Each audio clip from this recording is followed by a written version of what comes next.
2017 marque les 40 ans de la municipalité de rassemblement au service des habitants, 1977-2017, Frédéric Brigidi et moi-même, avec diverses équipes pour développer cette collectivité, avec des transformations que chacun connaît, un développement au service de tous et qui va se poursuivre encore.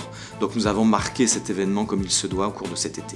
Quand tu m'as demandé de faire cette exposition, j'ai accepté tout de suite parce que en 71, j'étais déjà en mairie, Fredo est arrivé en 77, on a fait une carrière en parallèle.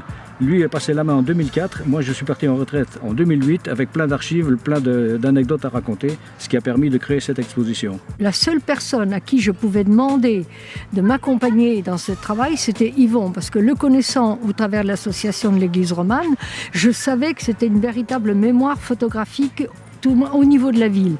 Donc Yvon s'est engagé tout de suite avec moi et on a travaillé pendant 6 mois à peu près pour réaliser cette exposition.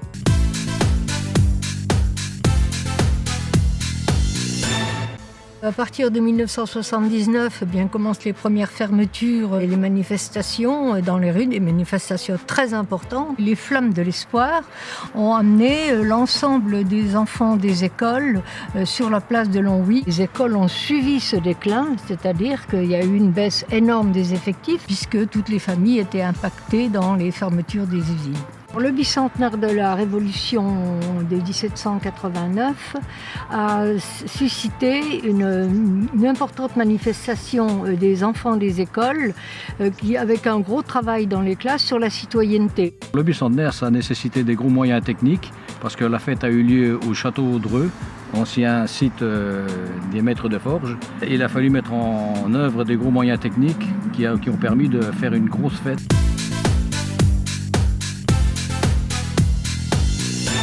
La salle des sports de Mont-Saint-Martin, incendiée, a donné lieu par la suite, quelques années plus tard, à une nouvelle salle des sports, une des plus belles du bassin de Longwy, inaugurée en octobre 1998 avec le ministre des Sports, Marie-Georges Buffet, et baptisée en juin 2017, salle des sports Daniel Fett.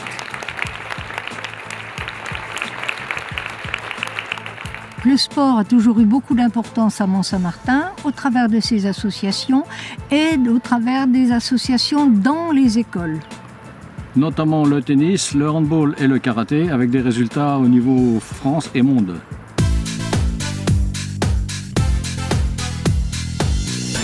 Le rôle et l'importance des associations ne sont plus à démontrer.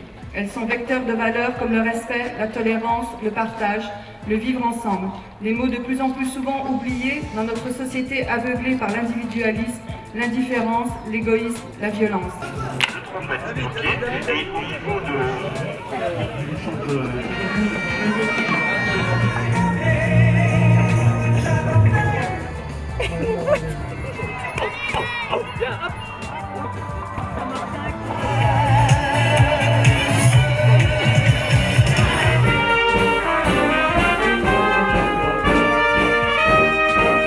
L'activité culturelle a toujours été intense à Mont-Saint-Martin.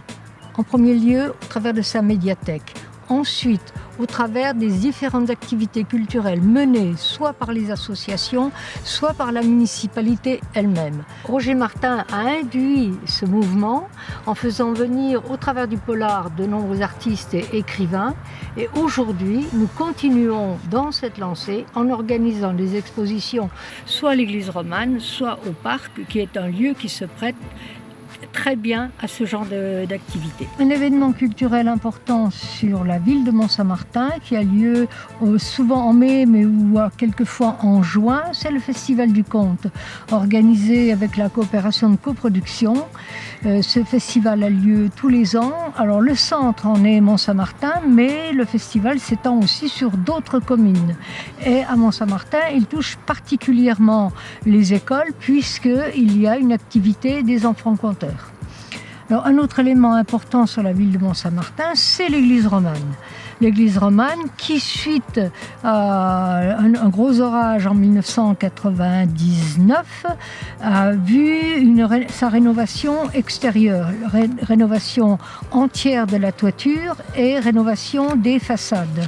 Maintenant, nous attendons, le projet est prêt, une rénovation intérieure et particulièrement des fresques du XIIIe siècle. En ce qui concerne l'église romane, les jardins médiévaux impulsés par Robert Vilaine, l'association Clairaut, donc qui au début a concerné les 2 plateformes supérieures et qui maintenant a colonisé quasiment toute la butte de la vieille église.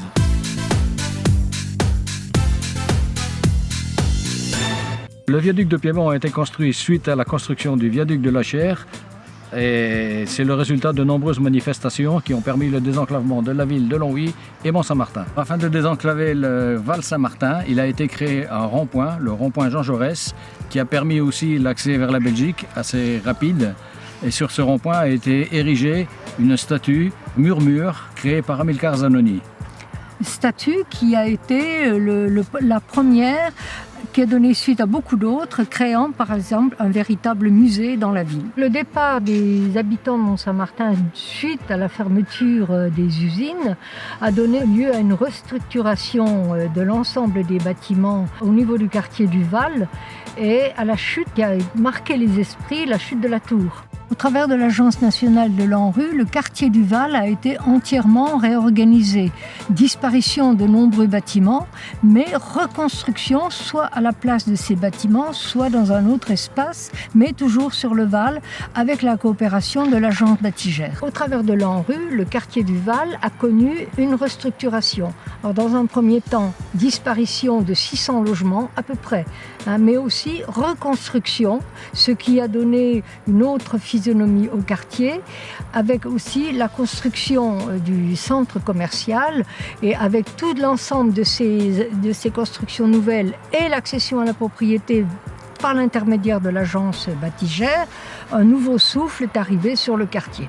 Donc on s'approche tout doucement, mais de manière inéluctable, des 9000 habitants. 2 grosses structures ont été inaugurées en 2017. D'une part, l'EHPAD situé sur le Val Saint-Martin et le commissariat d'agglomération de Longwy situé au bas de l'avenue de la Gare.